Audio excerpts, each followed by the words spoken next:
Inselmikom jena Karl Xkember nilqakom għat-tielet episodju tal-podcast Antenni Suspettużi, il-podcast ta' Penn Malta mal-awturi ta' żmienna.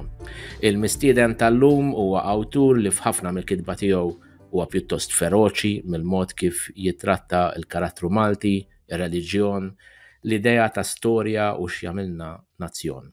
Fl-istess ħin huwa wkoll skjerat mill-viċin mal-Partit Laburista fejn apparti li jimmilita huwa wkoll wieħed mill-awturi tas-sensiela kotba soċjalisti. Il-mistieden tal-lum huwa Alex Farrugia, merħba Alex u grazzi.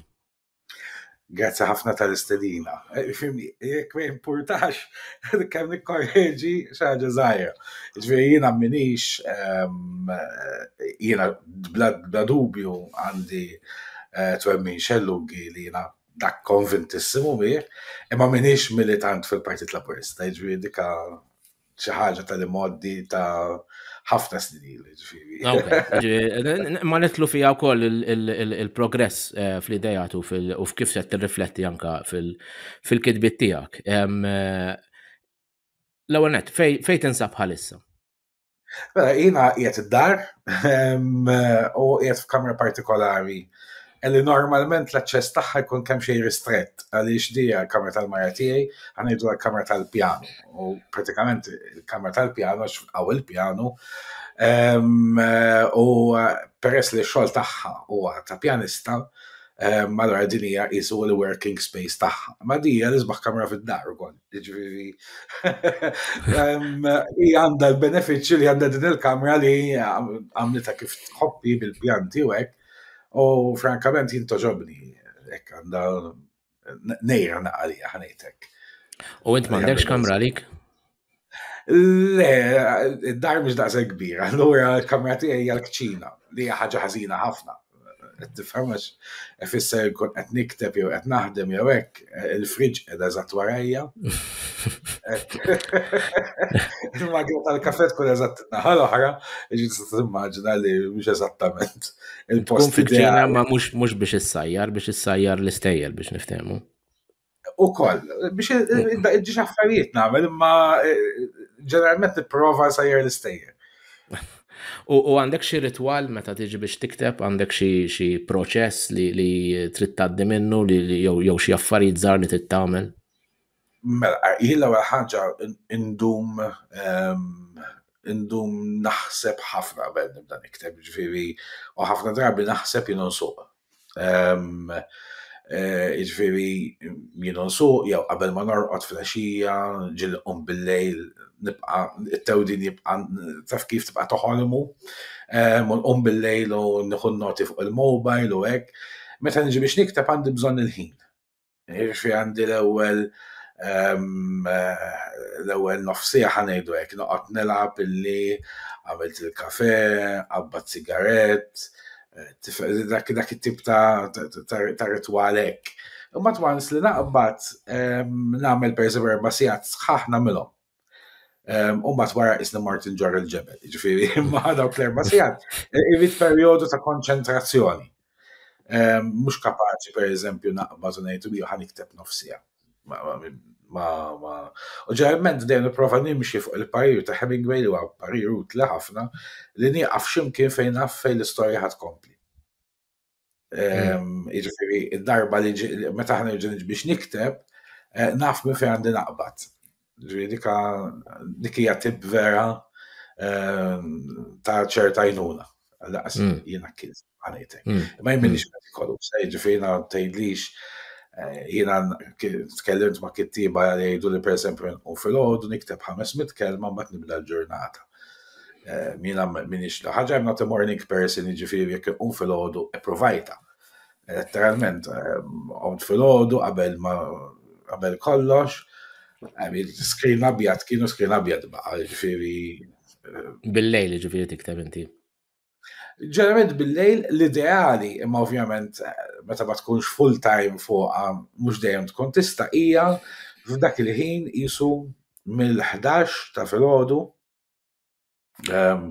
sal-5-6 ta' nofsinhar. Imma jekk nibda nikteb bil-lejl, ġifieri jekk nibda ngħid ktib bidejt pereżempju mit-8 sa' 2 ta' filgħodu hekk, dak ukoll ħin tajjeb. Hemingway jgħid ukoll to work close to the bull li awtur għandu jkun rip il-barri u l-barri huwa dak l-element ta' riskju, dak li l-iktar taf imma fl-istess ħin dak li l-iktar jista' jtajrek u joqtlok jekk inti ma tadur li tkun. Inti il-barri tiegħek biex ngħidu hekk fost l-oħrajn għandek l-esperjenza tiegħek bħala storiku fil-Medju Evu imma wkoll għandek l-esperjenza rip tal-politika u ġurnalistika li tħares lejn is-soċjetà perspettiva pjuttost unika. Daka qed inkun ġust miegħek li ngħid dan huwa b'mod figurattiv il-barri li tissielet miegħu inti fost affarijiet oħrajn. Ekko, ħanibdew il-ġurnaliżmu. Ġurnaliżmu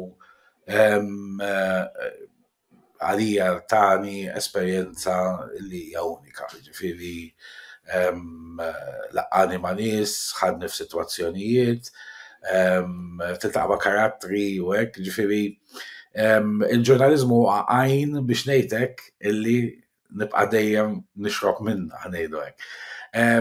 U ovvjament dawk l-esperjenzi li inti l-iktar li minn għalik li tkun taf, ħafna drabi huma dawk li huma l-inqas li tkun taf. Għaliex tant tkun tant tkun tħalt fihom illi ħafna drabi trid tagħmel sforz biex kemm jista' jkun tinqata' lura biex tibda tarbel li dak li jmur lil minn dak li jidher. U di xi ħaġa li mbagħad titwaħħad mal-istorja. Għaliex ħafna drabi ħafna nies jgħidulek ma jiena rajta dik, jiena għextu dak l-event partikolari, u tinduna li dak li naraw u dak li ngħixu ħafna drabi mhux neċessarjament u dak li bqa' fil-memorja, mhux neċessarjament jagħtina l-istampa iktar sħiħa ta' dak li qed jiġri. Fatt hemm dal-każ partikolari li jsemmi Mark Bloch li kien kaptan fi żmien l-ewwel gwerra dinjija, illi da qiegħed man-nies tiegħu qegħdin jiftakru f'mument partikolari meta rebħu xi metru lill-għedewwa Ġermaniżi tagħhom. U da kulħadd qed jirrakkonta li kienet ix-xita u t-tajn, eċetera, eċetera. U bagħad imur qalleb fid-djarju tiegħu, Mark Bloch kien ta' storiku li hu iżomm notamenti perfetti ta' kull ġurnata bit-temp, bil-klib kollox. U jsib li kien ġurnata ta' xemx.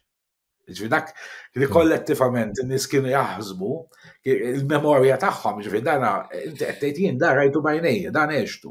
Fil-verità kien xi ħaġa kienet differenti minn dak illi kien qiegħda jaħsbu dwaru.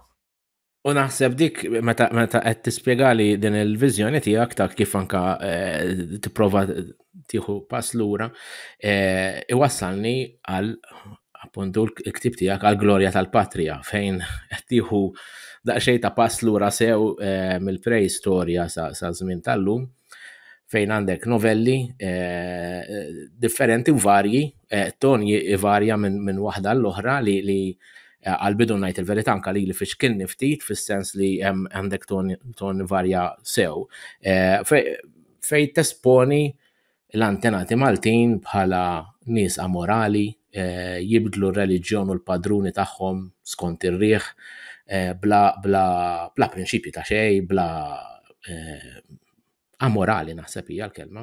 U mbagħad għandek stejjer iżjed sobri. Naraw kif ġiet inventata l-Miġġa ta' San Pawl, kif spiċċat ir-reliġjoni idikli f'Malta. Imma dik hija ġifieri nimmaġina dik kienet parti mill-reviżjoni tiegħek tal-istorja fejn għandna idea kollettiva ta' minn xi xaddejna u inti tgħidilna żomm sekonda mhux hekk eżattament ġraw l-affarijiet. Sa ċertu punt hemm l-element Lenin jgħid illi meta tidritta ħadida mawġa tittawiġġa eżattament bil-maqlub. U allura ċerti uħud minn dawk l-istejjer huma kważi grotteski, ġvekk inti taqbad l-istorja ta' Popol li semmejt inti ta' San Pawl. Hija grotteska, hija storja ta' frodi, ġifieri hemm ħafna ispirazzjoni storika minn fil-fatt il-ċavetta biex inti tifhem dawk l-istejjer hija l-20 storja. L-20 storja li fil-verità ktibta ħafna qabel l-istejjer l-oħrajn li hemm fil-kollezzjoni. Hija ċ-ċavetta ta' kif tista' tifhem dan il-ktieb. U l-idea hija li meta jiena kont qed nidħol f'dokumentazzjoni f'dal kasket tas-seklu 17 tal-każijiet li kienu jmorru qudiem il-Manja Kurja Kastellanija, il-sede kriminali, ġifieri dak kien ikollok il-każ kriminali u kienu jitilgħu x-xhieda jitkellmu jirrakkuntaw l-istorja hija mod tajjeb ħafna kif tibni l-istorja kulturali tan-nies ta' dak iż-żmien. Issib illi ħafna mir-realtajiet tagħhom dak iż-żmien huma simili ħafna għar-realtajiet tagħna tal-lum. U ssib illi bil-maqlub tal-impressjoni li ħafna drabi għandna li l-Maltin kienu xi nies morali dak iż-żmien illi kellhom xi preċetti reliġjużi kbar li fil-verità kienu bħal Maltin tal-lum ħafna amorali għall-aħħar illi lesti illi kemm bżonn nibjaw il-lomhom nbjawha. Jiġifieri biex jagħmlu business tajjeb. Fatt għandi it-tieni storja le meta il-Maltin fil-fatt il-Maltin x'għamlu? Il-Maltin fil-li kienu mal-Puniċi. U kienu Puniċi, kienu jidentifikaw mal-Puniċi fil-li f'daqqa waħda matul it-tieni gwerra Punika qalbu l-alleanza tagħhom mar-Rumani. X'ġara? Kif? Jiġifieri il-Maltin qalbu l-alleanza. Ir-Rumani qatt ma ħakkmu lil Malta, jiġifieri tantu hekk li Malta Melite illi meta ngħidu Melite ngħidu l-gżira meta ngħidu l-belt li bdina.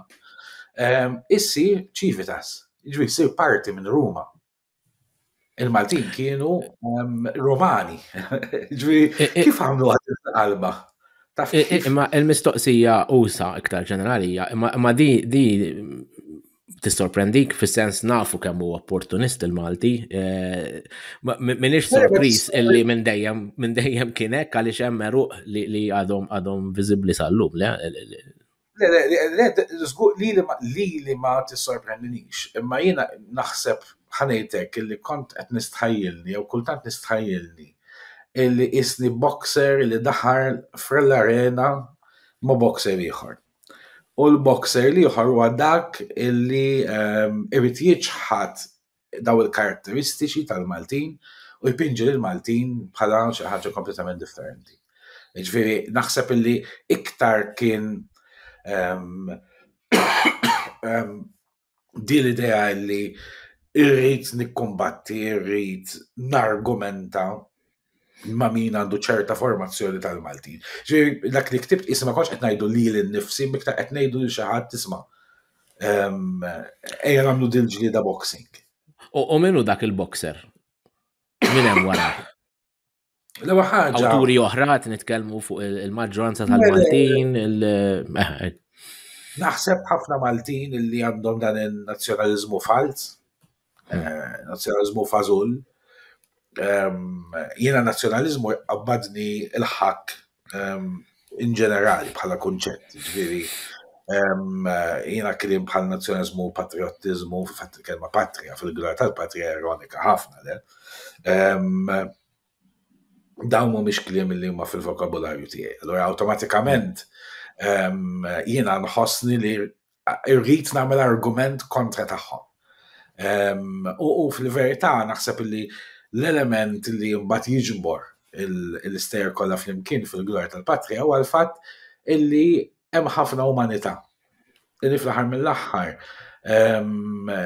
dawn huma affarijiet li huma affarijiet tal-umanità. Aħna fil-drabi naħsbu li Malta qisha żokra tad-dinja, le? Anzi żokra tal-univers, ġifieri.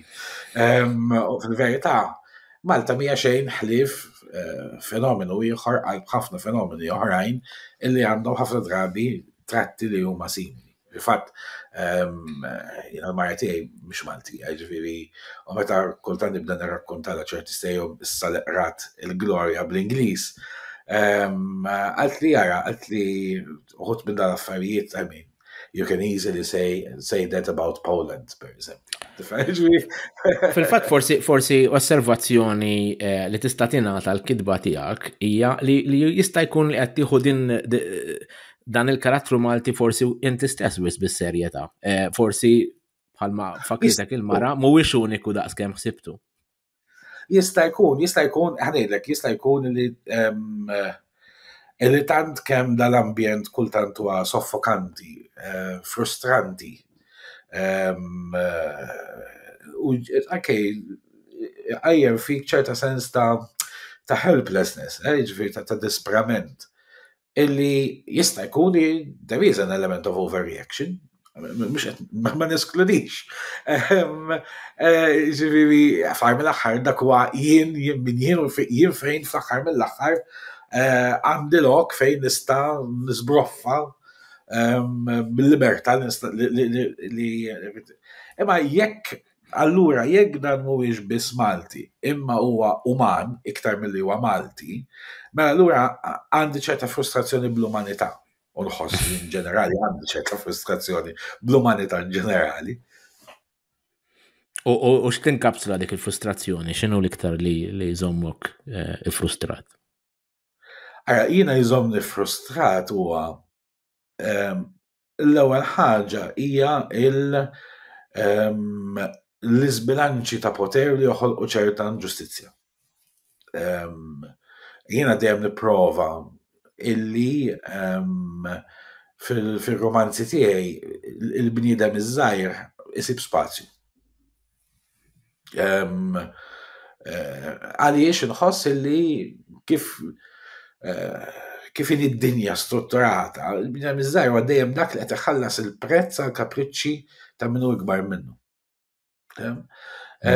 U nħoss li kull min jipprova jagħti leħen liż-żgħir mhux biss it-triq għalih hija diffiċli għaliex din natura hija diffiċli li titkellem tipprova tagħti leħen jew tipprova tislef leħen jew tipprova b'xi mod titraduċi, ġifieri dejjem hemm impurezza, ġifieri l-fatt li qed tipprova inti titraduċi ma jfissirx li qed titkellem bil-leħen taż-żgħir, qed tipprova titkellem bil-leħen taż-żgħir.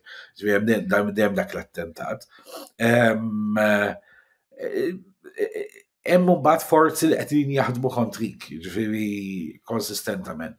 U jiena waħda mir-raġunijiet eżatt kif bdejna għaliex nippubblika mal-SKS hija minħabba li hemm tradizzjoni mal-pubblikatur tiegħi hemm tradizzjoni ta' kittieba li jiena nidentifika ruħi magħhom.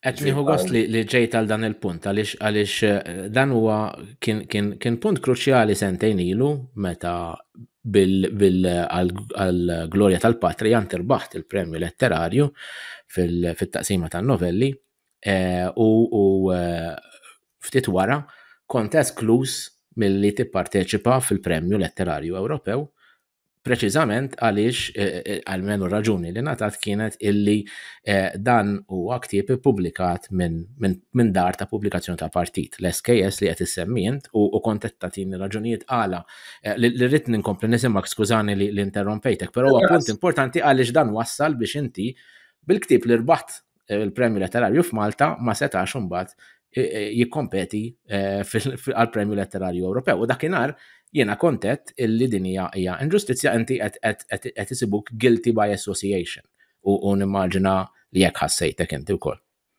L-ewwel ħaġa nħoss li jekk inti ma tistax tiġġudika ktieb skont il-pubblikatur tiegħu tiġġudika ktieb skont il-merz tal-kontenut tiegħu. Ħanibdew hekk. L-SKS toħroġ kodba li huma purament politiċi, propagandistiċi, eccetera, imma toħroġ ukoll kodba letterarji illi fosthom ikollhom anke studji kritiċi letterarji serji bħal huma dawk ta' Mark Vella, pereżempju. Ġifieri l-SKS ma toħroġ biss il-kodba dwar Roberta Bela u Joseph Muscat, imma toħroġ kodba li huma letterarji. Chris Mamo għandek tradizzjoni antika. Hemm tradizzjoni u Giuseppe Kuti, Giuseppe Orlando, Giuseppe Bonnici, li dawn huma nies li jien nidentifika ruħi magħhom. Ġifieri jiena kien hemm nies li qalu li ismani, inti qed titfalilek innifsek f'pożizzjoni ta' żvantaġġ li tippubblika mal-SKS. Għallu li għax per eżempju ċerti nies ta' twemmin nazzjonalista awtomatikament mhux se jaqrawk.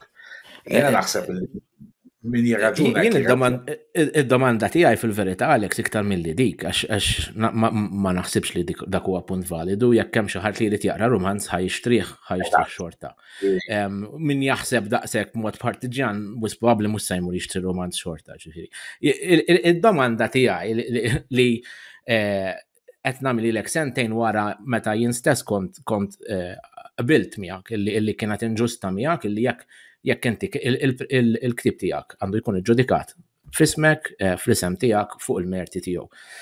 Fl-istess ħin, illum li nafu tant dwar x'ġara f'pajjiżna f'dawn l-aħħar snin, anka kemm kienet qrib il-kriminalità organizzata ma' l-partit fil-gvern, ma tħoss li bħala awtur qed tikkomprometti ruħek billi tkompli tippubblika mal-SKS? ħanajdlek jiena u kelli anke modi kif dan nagħmlu b'mod pubbliku, ġifieri illi dak li qed issemmi inti kollu kemm hu jiena kompletament iddisassoċja ruħi miegħu. Anzi jiena nħoss issa ħankun illi meta pubblikajt ir-reborġ illi propri tratta din is-sitwazzjoni. U anke Kamerata, Micheli huwa ktieb storiku, romanz storiku, jitratta wkoll din is-sitwazzjoni. Kont qiegħed nagħmel da propju mill-publishing house tal-Partit Laburista nnifsu. Jiġifieri kull min jaqra r-reborġ, ċerta affarijiet naħseb huma ovvju, ċerti karattri bda jarhom ħajjin fajni. Ġifieri u allora jien għandi dan għad-DCI Tech. Il-Partit Laburista la huwa ta' min imexxih u l-qas l-Ministri tiegħu. Il-Partit Laburista għandu storja, tradizzjoni li hija ħafna way beyond qabel ma der Joseph Muscat fix-xena, qabel ma der Roberta Bella fix-xena. Hemm tradizzjoni. Jien nidentifika ma' tradizzjoni. Jiena lija min imur kontra dik it-tradizzjoni u m'għandux postu hemm.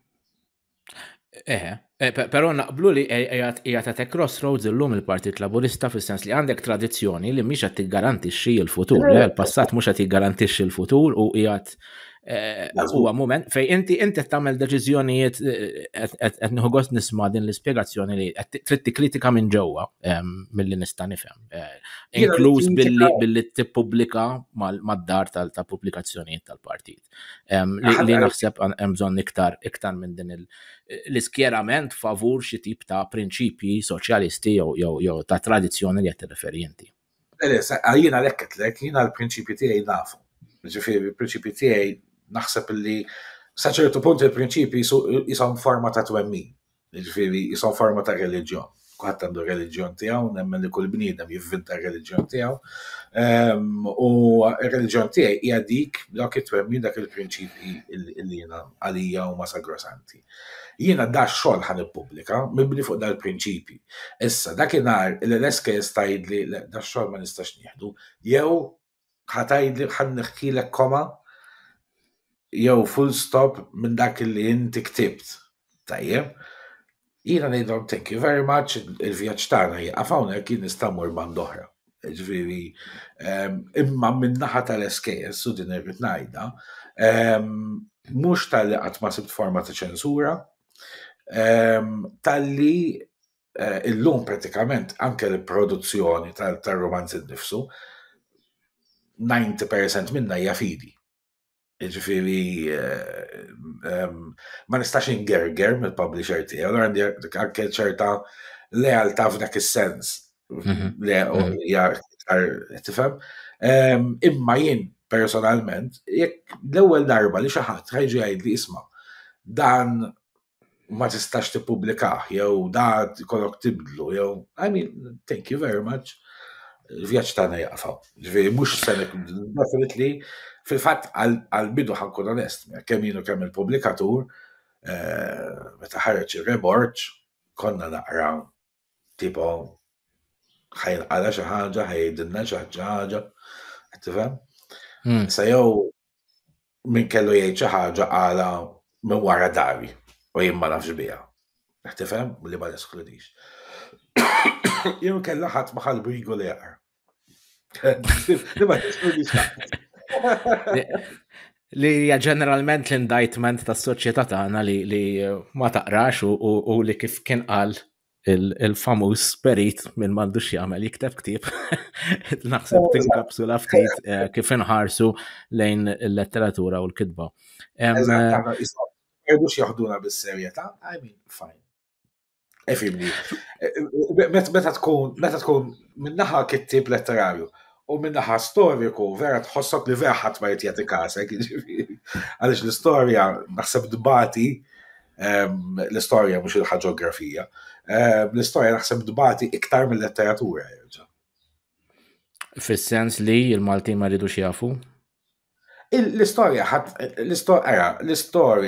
mhux dibdi mhux il-Maltin biss, jiġifieri. L-istorja ħadd ma jrid jismagħha sakemm ma jkun xogħol qed jirrakkonta kif iritu. Jekk naqbdu jaqbad in-narrattivi fil-gwerra pereżempju tal-Ukrajna.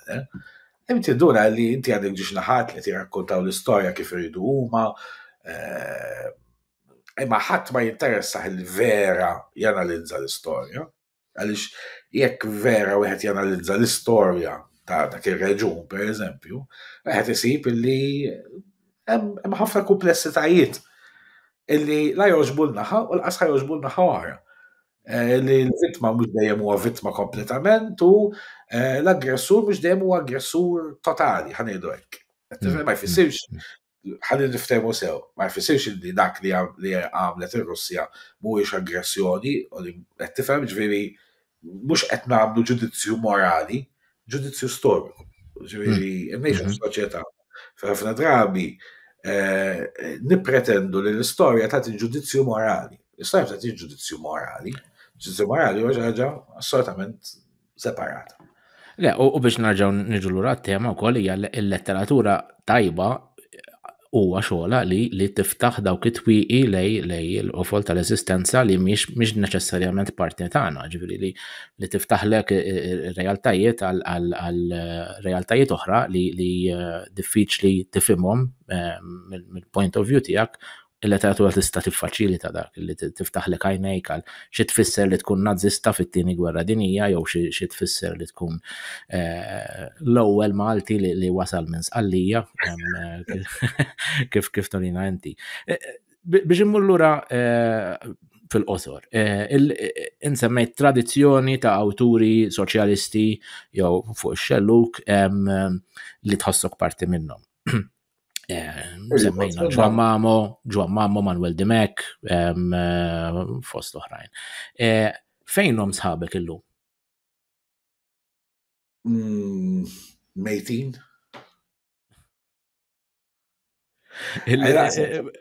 Din it-tradizzjoni ta' awturi li kienu jiskjeraw ruħhom mal-Partit Laburista jew fuq ix-xelluk u li l-partit dejjem ħassu komdu magħhom. Fejnhom illum, ġifieri apparti inti, tħoss li hawn noqqas ta' ċertu livell ta' diskors politiku intellettwali anke fil-letteratura u fl-arti. Ħanibdew hekk, jiena naħseb li mhux l-awturi ħafna drabi mhux mela l-iskrement tagħhom ma kienx mal-Partit Laburista bħala partit. Kien l-iskrement tagħhom kien ma' l-kawża tal-ħaddiem. Naqblu. U ħafna drabi, ġifieri uħud minnhom il-Partit Laburista appropriahom, ġifieri naf Joan Mammo, Manuel Dimek, qatt ma kienu membri tal-Partit Laburista, jiġifieri dawn appropriahom il-Partit Laburista x'ħass għalli ngħidu hekk kien hemm qegħdin fuq binarju li kien simili, jew kien hemm sentiment li kienu fuq binarju kienu simili. Ġifieri dik importanti. U jiena nħossni ħafna bħalhom f'dak is-sens li jiena kif qed għalhekk insemmi l-kelma tradizzjoni, jien ma dik nappartien ma' tradizzjoni mal-kawża. Il-politika biex ngħidu hekk ġurnaliera dika ma nħossniex parti minn dik il-narrattiva ħanejtek. Uħut minn daw l-awturi qed insemmu kellhom anke huma stess konflitti uħut minnhom kbar mal-Partit Laburista, jiġifieri bħal John F. Marks pereżempju. Issa, fejn marru l-lum, xem l-lum mux debate għaddej l-lum, jina l-lum inħoss li memx debate, assolutament, ġviri, laqqas dibattu dwar xinu xelluk, jew jixbaqa mis xelluk, jekk xelluk għaddu xieżisti, jekk miċ, jekk baqa skop għalih, jinnemmen li il-kawza għada hemm, u il-kawza tibqa hemm, tieħu form differenti, imma il-kawza tibqa hemmhekk.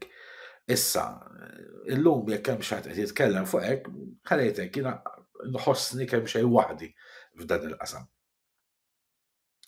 Alex, hemm punt ieħor li xtaqt naqbad miegħek fuq bejn il-kidba tiegħek u l-prinċipji politiċi li għadek kif kont qed titkellem dwarhom. Inti f'ħafna mill-kidba tiegħek naraw ukoll fejn il-protagonisti, speċjalment naħseb l-iktar f'Kamerata, u għaddejjin minn ukoll amoralizmu, deboċerija, hemm viżjoni pjuttost nihilistika tal-ħajja li tikkontrasta ma' prinċipji soċjalisti ta' sewwa, ta' ġustizzja, ta' ċerta magnitudni li tmur lil mill-annihilazzjoni anki estetika li ninsibu fl-istejjer tiegħek. Kif torbod dawn iż-żewġ titruf?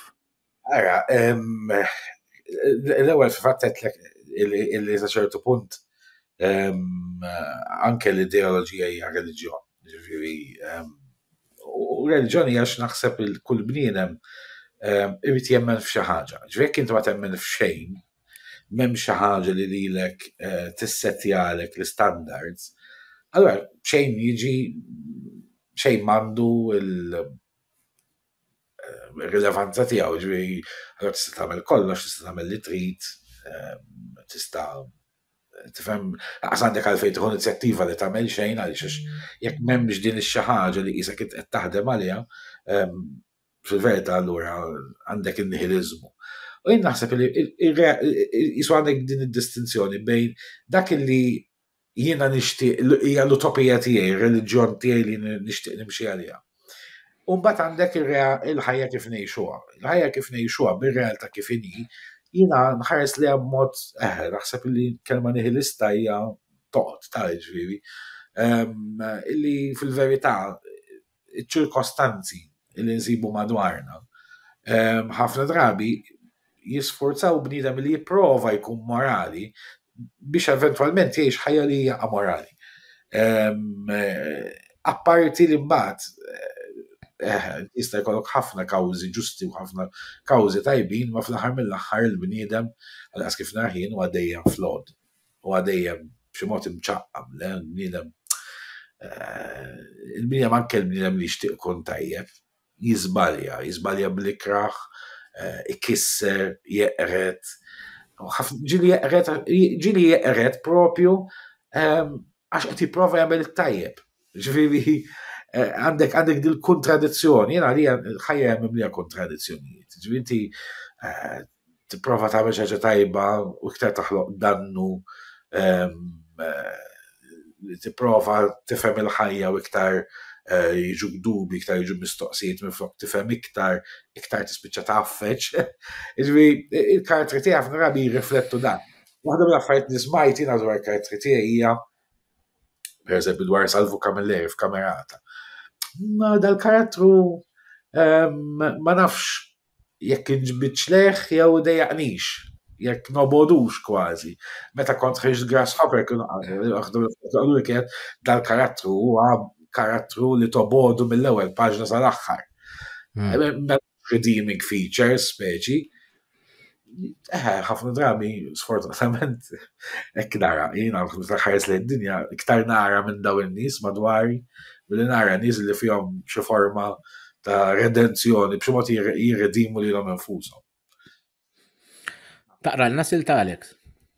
Mela, il-silta hija mir-Reborġ u hija parti mill-kampanja elettorali. Min kapitlu 32 profezija. Mikiel kien imdawwar bin-nies, min irid firma, min irid jieħu selfie, min irid jitlob xi pjaċir u min irid jirremetti l-inġustizzji kollha veri u mistħajla li għadda minnhom. Fil-bidu tal-kampanja, Mikiel kien jieqaf jisma' lil kulħadd u bħalma kien imdorri jagħmel fil-ħanut kien jidħol bir-ras f'kull argument. Jagħti raġuni lil min għandu u jħaqqaq ma' min m'għandux. Imbagħad, kemm l-avukat u bħalu s-Sur John u Leonard Buttigieg wissewh illi jekk sebqa' sejjer hekk kien se jnaffar il-voti u f'kampanji elettorali kull vot jgħod, speċjalment għal partit bħal tagħhom li qed jibda mill-qiegħ. Ma setax jibqa' jirraġuna li l-abjad abjad u iswed iswed.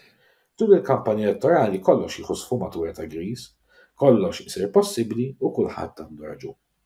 Dan kollu Mikiel malar fehmu. Leonard Buttigieg saħansitra kompla billi taħ lezzjoni dwar il-poter u dwar kif min irid iwettaq il-bidla l-ewwel li ma jrid jiżgura ruħu u li jakkwista l-poter, għax kif saħaq il-konsulent żebbeġ għajnejh ta' kokka mingħajr poter ma tbiddel xejn.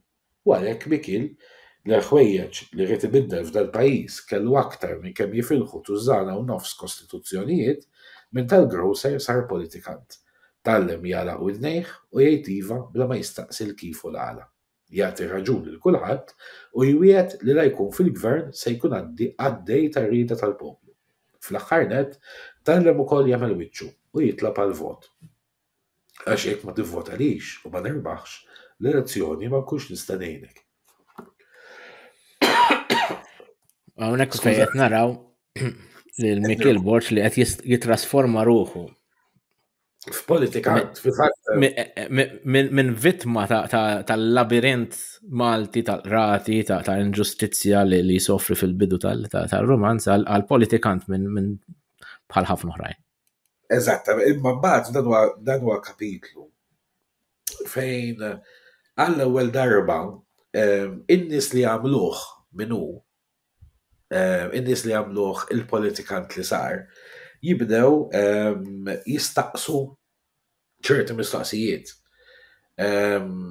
U fil-fatt l-avukat li huwa wkoll is-segretarju ġenerali tal-partit jgħid lis-Sur John li huwa l-marketing manager jgħidlu għandek tgħid kif jinbidlu n-nies fetħel l-avukat. Kien avrebbe detto li Mikiel sejjer nixxi daqstant. U mbagħad iktar tard jgħidlu għad staqsejt jekk aħniex kompliċi fil-ħolqien ta' mostru u għażel dal-kapitlu propju għax minn hawnhekk tibda tern interessanti li mbagħad wassal konsegwenza partikolari fil-romanzi. Ħalli ma niżvelax ma natux spoilers. Għandu tern partikolari ħafna. Però l-inkwiet ta' xi ħadd li forsi anka għal-raġunijiet tajba joħloq mostru. Hija xi ħaġa li taħseb dwarha li anka bir-rieda tajba tista' tispiċċa toħloq xi ħaġa li hija totalment distruttiva u mhux dak li kont qed tippjana speċi. Le, ta' żgur. Pereżempju fir-Reborġ Mikiel Borch għandu intenzjonijiet tajbin ħafna. Imma eventwalment bl-intenzjonijiet kollha tajba tiegħu pratikament jerġa' jirrepeti il-pattern illi jirrepeti kull partit. Fl-aħħar mill-aħħar jisu the underlying message biex ngħidu hekk tal-ktieb huwa illi titlaq millim titlaq millim angolu titlaq la darba tidħol fil-logħba. Tajjeb, kull partit jieħu l-istess bixra. Huwa ċirku vizzjuż, ma tistax teħlissu, ma tistax kissru. U dik nifhimha bħala osservazzjoni ġurnalistika, storika u letterarja, però mbagħad inti li trid tara wkoll bidla soċjali u politika dak huwa tip ta' fatalizmu li ma nafx kif tirrikonċilja miegħu. There's no way out minn dan iċ-ċirku ta' korruzzjoni tar-ruħ ukoll tal-prinċipji. Ekku. Fil-fatt naħseb li f'dal każ jien għandi kemm xejn minn Mikien. Jew Mikien għandu kemm xejn minni. Illi tipprova tidħol bir-ras tibqa' dej fit-triq illi inti tgħid jiena rrid imbiddel, anke jekk isek taf bil-qudiem li along the way mhux se jirnexxek tbiddel daqstant. Forsi qed insir ċiniku. Jiġifieri dik hija waħda mill-kontradizzjoni tiegħi personali, ġifieri waħda mid-demonji li rrid niġġieled, ġifieri u li frankament ifhimni jiena ma ġejtx nagħti din intervista bidlan li nagħti risposti ċari, fis-sens li jiena ħafna drabi m'għandix risposti ċari bħal kull bniedem naħseb. U naħseb li iktar ma tipprova tinvestiga, iktar ma tipprova tifhem, iktar ma tipprova toħloq risposti ċari, iktar ċarezza tispiċċa. U ġifieri jiena nħossni kontradittorju f'da sens li qed tifhem għandi dal-element fatalista u fl-istess ħin għadni nittama li xi darba nistgħu naħolqu soċjetà aħjar. Fil-fatt xi ħadd qal li xi ħadd li kienu fil-politika u Rare Borġ qal li Madonna teħni qal li b'dal ktieb qed isek qed tgħidilna politika spiċċat, there's no taf kif m'hemmx tama tipo. I mean bħalissa, jew ħanejtek meta ktibtu l-standpoint tiegħi jista' jkun li kienet li m'hemmx tama. Naħseb illum għadni with more or less on the same lines, ġifieri. Naqbes għal-ktib liħor li tkellimna dwaru vera fil-qosor, f'Kamerata. Hemmhekk l-istorja qiegħda fl-erbajnijiet fit-tieni gwerra dinjija, però inti tkellimt ukoll dwar anka f'intervisti oħrajn dwar il-faxxiżmu modern istituzzjonali li qed jerġa' jerfa' rasu. Hija dik xi ħaġa li wkoll taħseb dwarha u tista' tgħidilna iżjed dwar dan it-tip ta' faxxiżmu li tkellem dwar. L-ewwel ħaġa ħanibdew hekk. Nagħmlu biċċa ta' distinzjoni żgħira bejn faxxiżmu storiku, jiġifieri dak Mussolinian u l-faxxiżmu bħala terminu iktar wiesa. Il-faxxiżmu iktar wiesa huwa anke totalitarjanizmu tal-ħsieb li jkollok il-ħsieb uniku pereżempju. Li insibu drive għaliha anke illum imma sibni xejn komdu ma tip ta' diskors ta' ċerta forma ta' liberalizmu kontemporanju illi jrid li kulħadd jaħseb bl-istess mod, bil-skuża tal-politically correct, bil-skuża ta' jiena naħseb li importanti li jkun hemm vuċijiet differenti u li jkun hemm il-konflitt. Il-konflitt mhuwiex xi ħaġa ħażina. Il-konflitt huwa xi ħaġa kreattiva. Ġifieri allura importanti li jkollna dan it-tip ta' diskors għaddej li jkollok ma rridux nibdlu forma ta' inkwiżizzjoni ta' qabel ma' inkwiżizzjoni ġdida. Xorta inkwiżizzjoni tibqa'. U allura jiena dawn huma affarijiet li jippreokkupawni ħafna u li jiffrustrawni ħafna għaliex jiena nibda nibża illi qabel kellna lingwaġġ dominanti partikolari. U llum qed nibnu lingwaġġ dominanti ieħor illi forsi ibiħrilu nnifsu li huwa iktar progressiv, etc. Imma fl-istess waqt huwa daqstant ieħor dominanti anke b'mod violenti fuq min mhuwiex parti mill tiegħu. Ovvjament imbagħad hemm gradi differenti ta' faxxiżmu, ġifieri. Nibdew hekk, il-faxxiżmu fih innifsu, il-problema tal-faxxiżmu hija illi il-faxxiżmu jeqret kwalinkwa possibilità ta' pluralizmu, ta' vuċijiet alternattivi. Jiġifieri jekk aħna rridu vera jkollna għall-inqas spazju demokratiku, tajjeb ġifieri fejn u l-spazju demokratiku mhux fejn kulħadd huwa ferħan iċabċab u kemm aħna ħbieb u maqudin u kollha naħsbu. Le, anzi, l-spazju demokratiku huwa spazju ta' konflitt. Ta' fejn għandna idea differenti, nħabtu ma' xulxin, mhux neċessarjament in a nice way, Tajjeb, ġifieri. Imma dak joħloq xi ħaġa b'saħħitha. Kif dak l-ispazju tibda tipprova teskludi minnu, hemmhekk inti qed tidħol fil-faxxiżmu. Ġifieri il-faxxiżmu għalhekk tgħid li jekk allura qed tittollera multipliċità ta' diskorsi għaliex m'intx tittollera l-faxxiżmu. Għaliex propju il-faxxiżmu ma jħallix il-possibilità tal-multipliċità ta' diskorsi. Ġifieri jiena jekk għandi immaġina isek qed tgħid għandi logħba futbol u f'daqqa waħda għandi tim illi ma jridx jilgħab skont ir-regoli, jidħol bil-kanuni tal-gwerra fil-ground. Dar sex tiddaħħlu. Id-dilemma kbira fejn tidħol il-libertà tal-espressjoni fejn se tispiċċa ikollok twaqqaf il xi ħadd għaliex ħajkun autodistruttiv sal-punt li joħodna fil-faxxiżmu stess. Però dik qed nitkellmu fuq estrem. Sa ċertu punt dejjem hemm ċerta element ta' arbitrarjetà.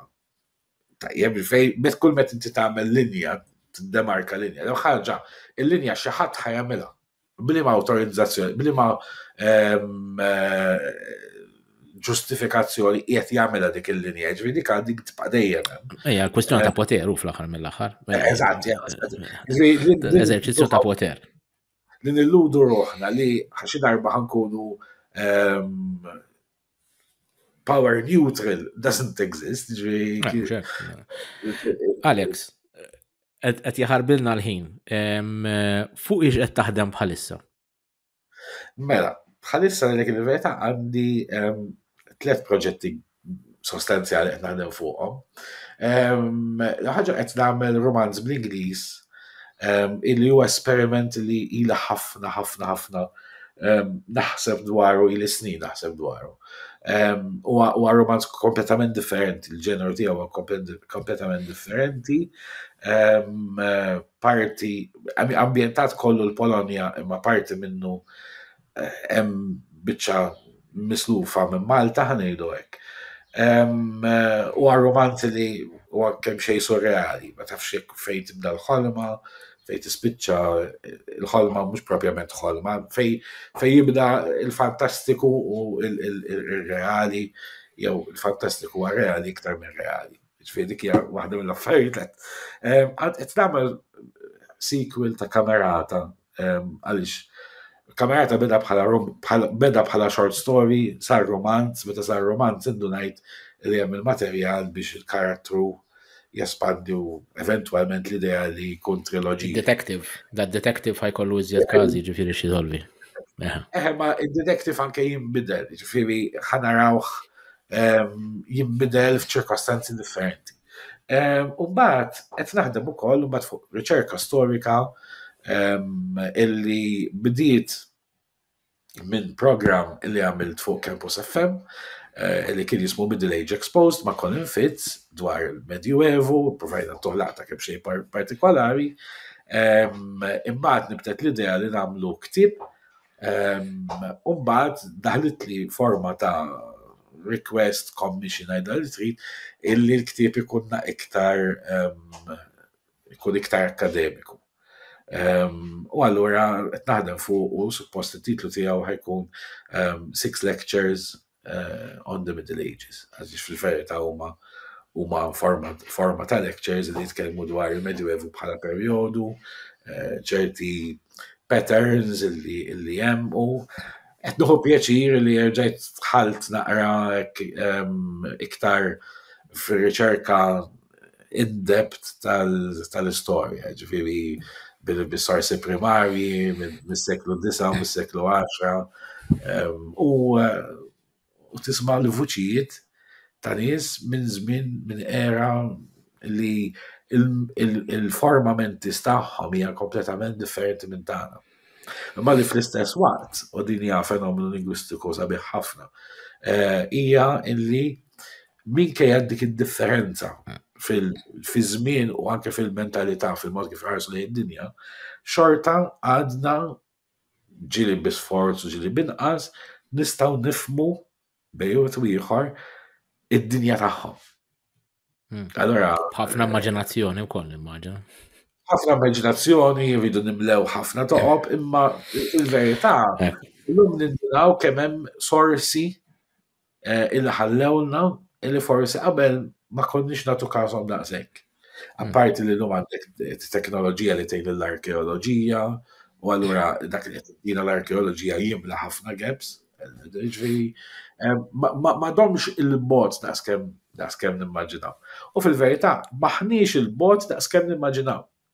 Ġifieri aħna l-bot minnhom inqas minn kemm damu l-Middle Ages. Interessanti. Grazzi Alex, looking forward għal dawn il-pubblikazzjonijiet li ġejjin. Grazzi wkoll is-semmija li seguna ta' kull ġimgħa jkollna episodju ġdid ta' dan il-podcast Antenni Suspettużi. Ħalluna l-mistoqsijiet u l-kummenti tagħkom fuq Twitter, Facebook u l-YouTube ta' Pen Malta biex tissieħbu f'Pen Malta jew tagħtu donazzjoni bagħtulna email fuq penmalta@gmail.com u nwiġbukom fil-dettalji. Grazzi Alex u niltaqgħu